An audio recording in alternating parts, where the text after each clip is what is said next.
Magandang hapon po sa inyong lahat. Muli po, balik tayo Coach Oli at nakikita nyo po meron tayong mga nagwagwapuhang mga bisita ngayon at i-interviewin natin, no? So, tingnan natin kung baka ako pati malay natin makakasama tayo kasi maganda tong magkakaroon po ng pelikula. Iiwan ko na yung political career natin, political vlogging, mag-artista na lang siguro tayo mas safe. But anyway, wala man tayong binatbat sa kagwapuhan nitong tatlong ito. Sabi nga try and try, no? Pero ito po may pelikula at siguro i-explain na lang nila, i-promote natin at marami na po kasi pinost ko to sa Facebook ko, so may mga nagtatanong kung ipapalabas ba to sa buong Pilipinas. No, so tingnan natin. Welcome Kuya Mark, Attorney Mark Tolentino, and Rani and Lance. Magandang hapon po sa inyo. Coach Oli. Good afternoon, Coach. Kuya Mark, magandang hapon sa iyo. Magandang hapon. Nakita ko yung nakita ko yung Facebook ni Coach Oli kasama natin sa nakita ko yung poster. Oo nga eh. Oo. Kasi kahapon nakausap ko si Doc, no? Sabi niya, habol natin, no?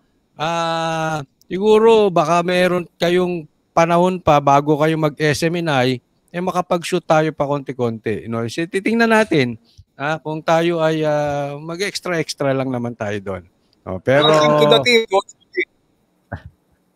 Thank you. Anong aabangan dito? Ito ba ay pelikula? Ito ba ay teleserye? Ito ba? Please explain dun sa mga hindi nakakaalam.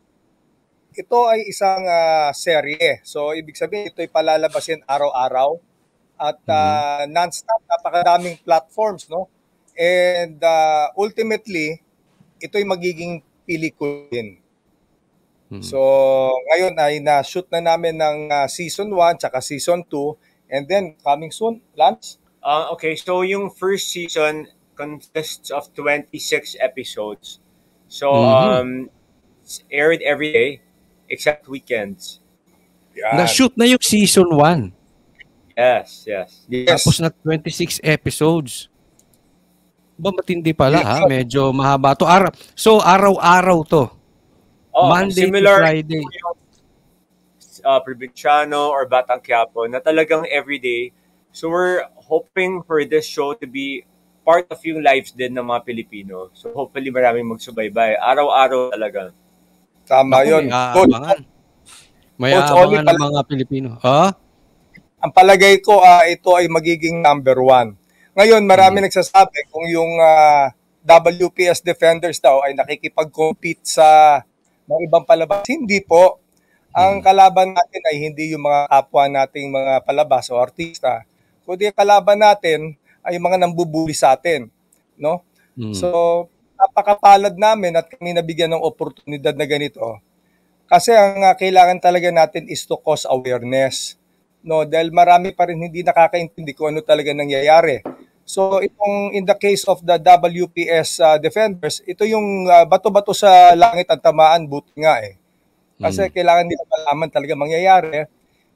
Alam naman natin, the old saying, you cannot teach an old dog new tricks. So, napaka-genius na concept ni Doc Mike.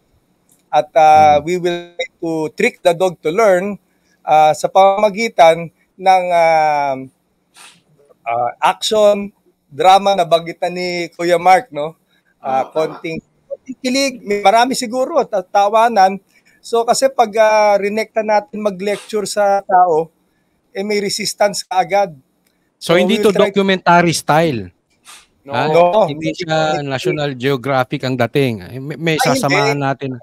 Medyo parang Titanic, may love story, may drama, may ganon. May halo. Alam naman natin, Coach Oli, yung lingwahe ng mga Pilipino. So, through that language, magigising natin yung kanilang patriotism. Maririkindle yung apoy, no? At the same time, may matututunan. When we have that knowledge and awareness, it will spread throughout land, no? And throughout the world. Kaya kami ay napaka-thankful, no? We're very thankful at hindi lahat mabibigyan ng ganitong pagkakataon. Ano ba to? Every day, 1 hour, every day? Yeah, parang ganon. 30 Parang minutes ganon. to 1 hour. So, live Oh. to, panood to sa DCRH 11 o'clock ng gabi hanggang 12 midnight.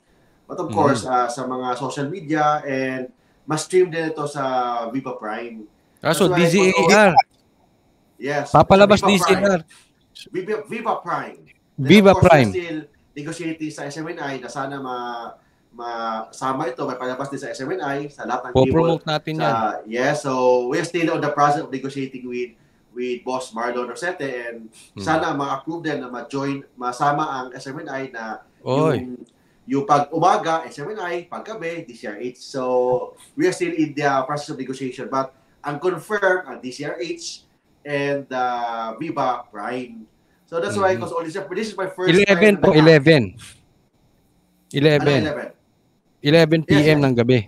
Kasi kung ganyan... DCRH. 11 to 12, DCRH. Oo. But sa SMNI, I suggest na noon time or umaga para at least iba sa umaga sa SMNI, paghapon naman ang DCRH. So, pero pwede rin sa gabi, alam mo Kuya Mark, kasi Banateros, yung 8 to 9, minsan 8 to 9:30, tapos yung programa nila MJ, mga gabi, hanggang 10:30. 10:30. Tapos ito na, pwede kasunod. Pwede. Abangan natin. Pwede. Pero Kuya Mark, syempre, I'm sure marami nag-aabang sa inyo. Isipin mo, matalino, gwapong abogado. So anong magiging role mo doon? This is my first time na nag-act. Mahirap pala mag-acting. Mas mabilis, madali na pala ang maging abogado. Kasi you need to memorize. Dami yung memorize doon. Tapos ang hintayan. You need to wait 10 hours, 12 hours. You need to wait sa schedule mo na kailan ka pumasok dyan. So, but of course, interesting and of course, excited po tayo sa role natin dyan. But of course, yung mga expert na in acting, yung actor, sila Lance and Ronnie, na sama lang tayo sa talent nila. But of course, yung role natin dyan is I am the president of Manchuria. I am the president of Manchuria. So sila naman ang maging defender ng Pilipinas against Manchuria. So yun ang magiging role. So iba yung role. So magkalabang kayo ni Ronnie and Lance?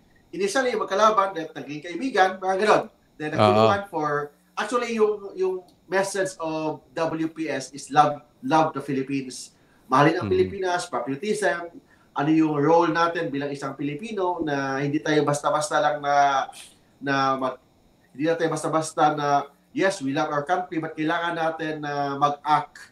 Kailangan natin na may galaw din, may action din. Hindi lang pinisalita lang na yes, I love the Philippines. No, kailangan din tayo ng may action sa pagmamahal ng ating bansa. Otherwise, we will be threatened. May mga threat sa atin sa ibang mga bansa. So, how to love our country? Mayroon kasi na sabihin natin yan, Coach Oli, mas maganda through drama, through movies, through love story, para mas mabilis yung messaging sa taong bayan.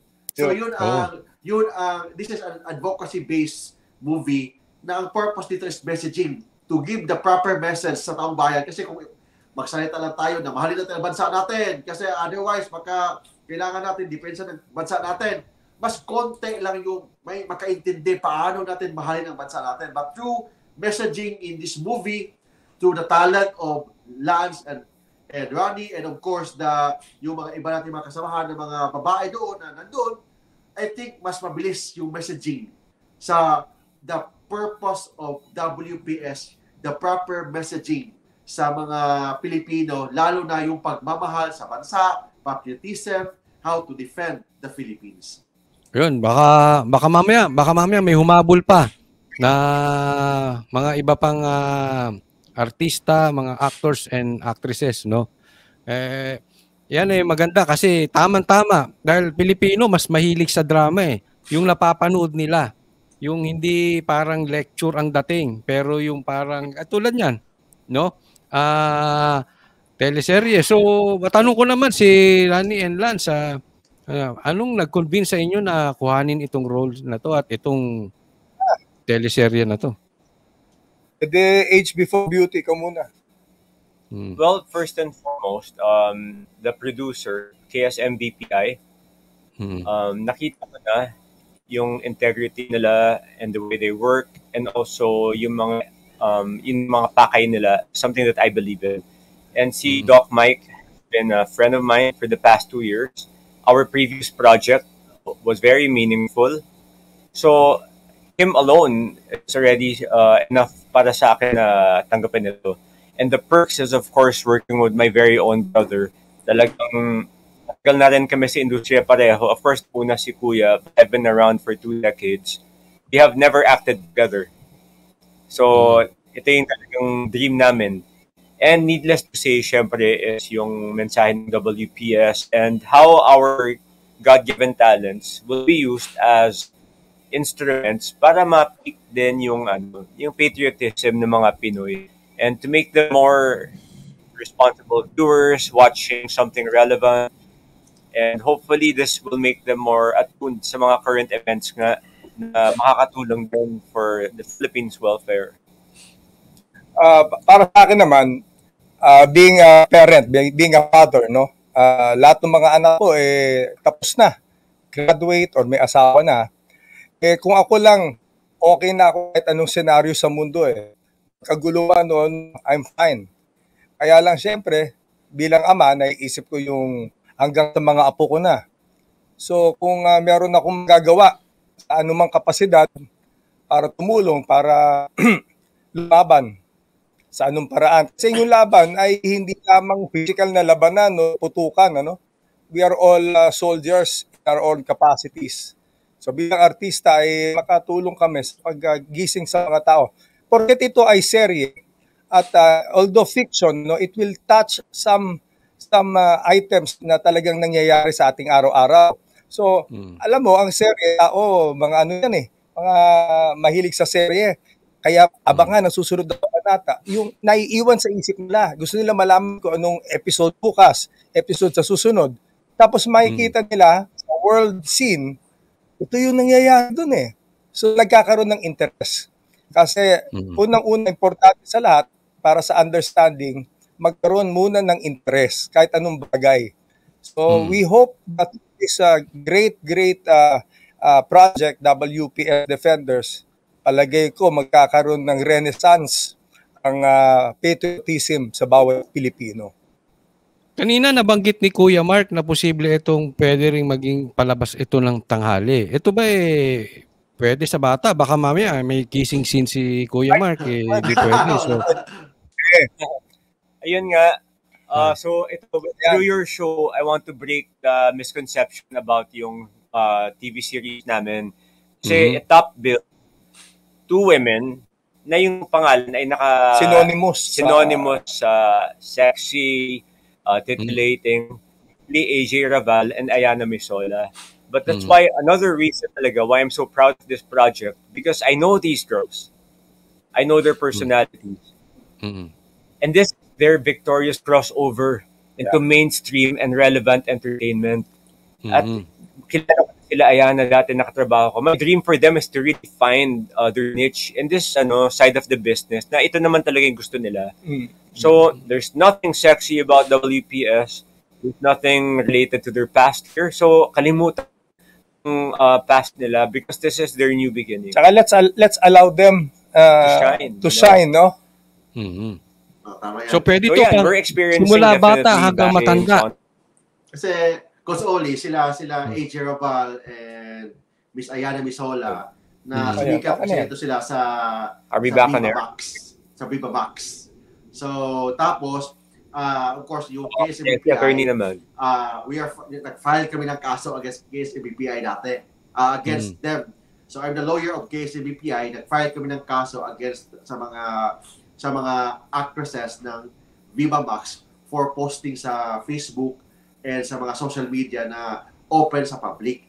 So, nag-file kami ng kaso through settlement, para nagbago sila because of our case na final namin against sa kanila, para silang na yung pag-iisip nila na open for possible change sa kanilang pagbabago sa kanilang image. So from sexy actress ngayon naging action star na, naging drama na, So these are fictional. So yun ang part yan sa observe sa kanilang pagbabago, sa kanilang imaging from sexy now to an action, tinatawag na fictional, and same time, this movie is advocacy-based movie based on encouraging na mahalin natin ang ating bansa, encouraging that we need to protect our country, encouraging that we Filipino people, we have the obligation to our country.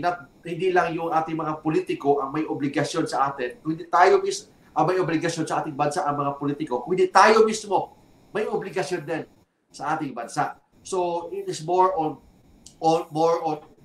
promotion of the patriotism, yung pagmamahal sa ating bansa. Yun ang focus ng WPS. So maganda to, no? So pwede sa mga estudyante hanggang matatanda.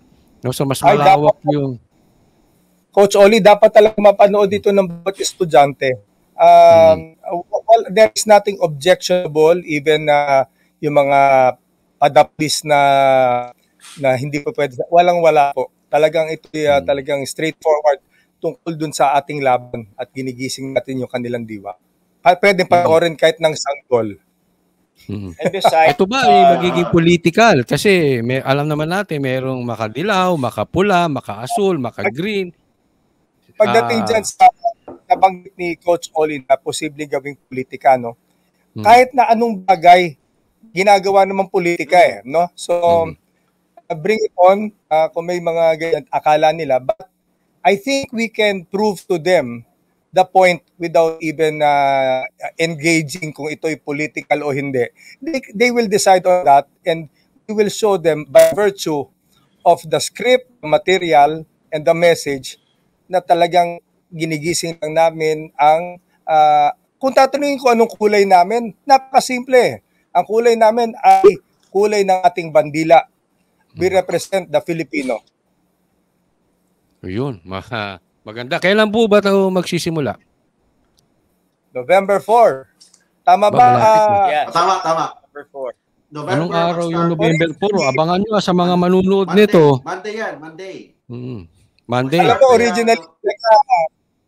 originally gusto talaga ni Doc is November 1. Kaya lamang, syempre, tinignan namin yung kalendaryo at hindi lang yun, maganda talaga mag-start ng Lunes, di po ba? Oo, tama. Patapos Monday to Friday. Ayan. So Weekdays. Season 1 and Season 2, tapos na yung shoot nun. So, ang nag-process lang for the editing, ang Season 1 and Season 2. Then, ang Season 3, may bago namang mag-shoot naman sa this coming November. So, hanggang tapos sa November and until January. So, lalabas to hanggang until January. So, mahaba-haba ito na kwento. Hindi lang yung isang buwan o 2 buwan. Abot to na ilang buwan. Then, may movie pa. May movie ang WPS na kasama sa Manila Film Fest this next year. So, yun ang gagawin ng WPS na, of course, yung mga main cast natin si Rani at si Lance, doon sila sa... So, hindi lang ito yung teleserye sa DCR8, sa Viva Pride. Lalabas dito sa isang movie, maging WPS, the movie, na mag-participate sa Metro Manila Film Fest. I'd like to add Kuya Mark and Coach Oli, no? Alam mo, dahil ako'y nagpapasalamat na mga buong cast talagang may puso talaga dito Kasi dito, hindi naman kami charge ng mga fees namin Kailangan namin point out yun. Ito ay voluntarism itong ginagawa namin. Pero hindi kami pinababayaan ng KSMBP. Siyempre naman meron naman na honorarium para lang to get by. Siyempre, may mga travel expenses and all. But they make us very comfortable. I'd like to point out that every cast member ginagawa ito. Voluntarism, no? At kung hindi pa rin magising at hindi pa rin may mga issue pa rin, if it will take 10 years para magising at tumaban, palagay ko 10 years, may mga ilan seasons pa tayo, di ba, Kuya Mark? Oh, tama. So ilang season? Maputol ko lang. May Season 1, Season 2, tapos na yung shoot. Yes, Ilang episodes ang per season? 26 per season. 26. So, kada day, 13. kada araw ba yun yung episode? Yes. Ganun yan. So, okay. So, marami ito. But ang good news nga nito, Coach Oli, volunteer itong mga artista natin na nag-join. So, hindi ito na yung iba mga teleserye na may mga talent fees sila. Kung hindi, volunteer ang pag-join nila dito dahil sa pagmamahal sa bansa. So, this is purely voluntary and an advocacy-based. This is an advocacy-based movie na i-share natin. Ano ba dapat gawin natin sa pagmamahal sa ating bansa? So, hindi lang kasi yung normal, yung mapanood natin sa mga Netflix, sa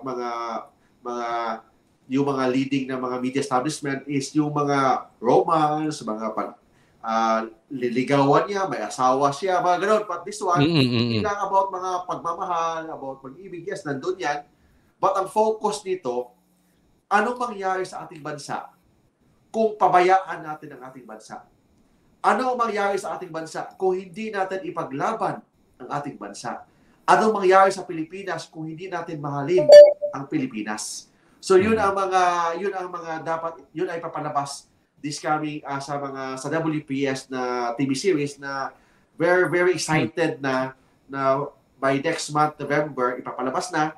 And that's why natatawa ako kasi aside sa I'm very controversial right now kasi tayo yung abogado ni Pastor Kibuloy, then same time pumasok pa tayo sa show business.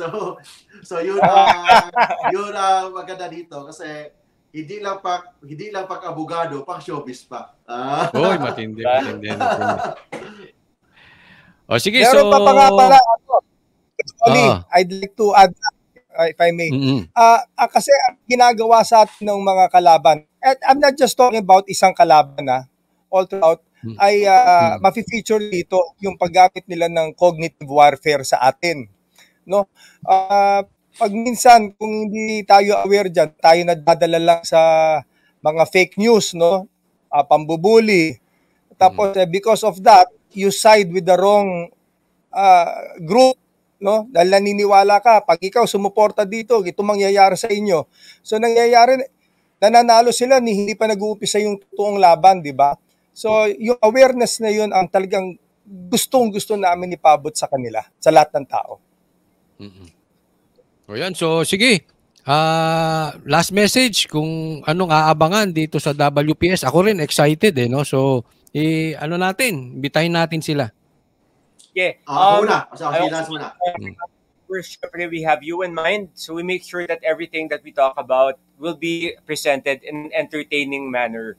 So expect then a lot of holograms, state-of-the-art mga CGIs, and a very engaging storyline. So we're educating you, but at the same time, for sure, aabangan nyo talaga yung mangyayari kasi we're always keeping it in a nice cliffhanger. So, Netflix level. So, have fun and learn. Talagang aabangan nila kasi tayo mismo yung nag-shoot nun, inaabangan na nga namin mismo. Yes. No? So, gusto natin ipabot sa lahat. Ang WPS, atin ito, no? Kaya ang tagline namin ay akin ka. So nagsasabi bakit hindi atin? Kasi individually, no? Yes, individuals kailangan akuin natin at yakapin natin. Coach Oli, maraming salamat sa pagbigay sa amin ng pagkakataon to share our thoughts dito. And Kuya Mark, I'll see you soon, ha? Yes. Salamat po, everyone. Thank you, Sunny. Sa lahat po ng mga followers ni Coach Oli, sa Facebook, sa YouTube, sa lahat po ng mga social media and lahat ng platform, supportahan po natin. We need to support WPS dahil kailangan natin mahalin ang ating bansa for this will encourage us to be patriot Filipinos. So sana supportahan po natin ang WPS kasi atin to. Atin ang WPS. Alam mo, mabanggit ko lang, no? Actually, na-invite din ako, no? Parang although hindi naman ako talaga artista, no? But na-invite ako ni Doc Mike, no? Matagal na kami magkakilala niyan, siguro before pandemic pa, 2018-19, magkakilala na kami. Nagkasama din kami dito sa may ginawa siyang show. Isa nga ako doon sa naimbitahan na coach. sa fitness kasi. No, sabi ko ngayon, titingnan ko malay natin dahil everyday din yung SMNI namin eh. Monday to Friday, weekdays. So titingnan baka magkasama-sama.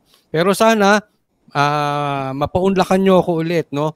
Habang pinapalabas na yung first season, mabalikan nyo ako at interview tayo ulit sa kung ano yung ganap doon sa habang syempre that time may nanonood na napapag-usapan na natin and we promote yung teleserye. Lastly, coach, sa season 3 kasi expect mga bootcamp scenes na. So may mga physical na mga gawain na yung mga bagong mga enlister. So definitely dapat magkasama-sama tayo doon. Ayun, sana. Ako. Bagamat tayo naman ay hindi kasing gagaling at hindi kasing gagwapo ng mga bisita natin ngayon, pwede naman extra tayo doon. Excited na ako camp scenes natin. Yun, so magandang hapon po sa inyo lahat. Kita-kits ha. Hopefully, may magawa natin to regularly. We God will. bless everyone. Mabuhay ka. Thank you very much. Bye.